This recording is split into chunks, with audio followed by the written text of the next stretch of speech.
নমস্কার, আমি বিদেশ গাজী 2022 সালের প্রাইমারি টেট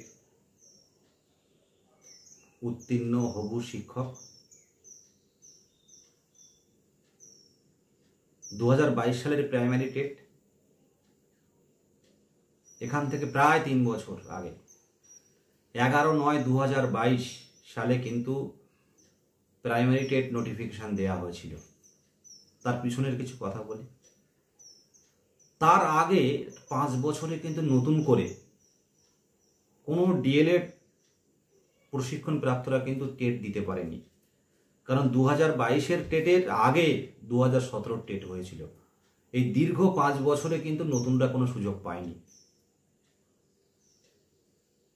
এই দীর্ঘ 5 বছর পর 2022 সালের 11ই সেপ্টেম্বর নোটিফিকেশন আসে, আর 11ই ডিসেম্বর 2022 সালের প্রাইমারি টেট হয় টিচার নিয়োগের জন্য, প্রাইমারি শিক্ষক নিয়োগের জন্য, এবং অতি দ্রুত রেজাল্ট পাবলিশ করা হয় 2023 সালে 10ই ফেব্রুয়ারি। তারপর প্রাইমারি শিক্ষা পর্ষদ সভাপতি মাননীয় গৌতম পাল মহাশয় ঘোষণা করেছিলেন এবার থেকে ন্যূনতম বছরে 2বার প্রাইমারি টেট পাসদের নিয়োগ হবে, আর কোনো টেট পাস বসে থাকবে না। সেখান থেকে আজ 2 তারিখ সেপ্টেম্বর মাসে 2025 সাল, প্রায় 3 বছর পেরিয়ে গেল। আমাদের নিয়োগ তো দূর, আমাদের ইন্টারভিউ তো দূর, আমরা সুযোগ পাইনি, আমাদের নিয়ে কোনো পদক্ষেপ নেওয়া হয়নি।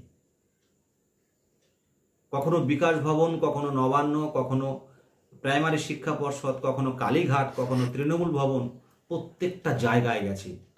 শিক্ষামন্ত্রীর কাছে 2বার দেখা করেছি। ডিপিএসসি থেকে শুরু করে প্রত্যেকটা 23 জেলার ডিপিএসসিতে দেখা করেছি চেয়ারম্যানের সাথে। বিকাশ ভবনে আধিকারিকদের সাথে দেখা করেছি বারে বারে, কিন্তু আমাদের নিয়ে পদক্ষেপ নেওয়া হয়নি।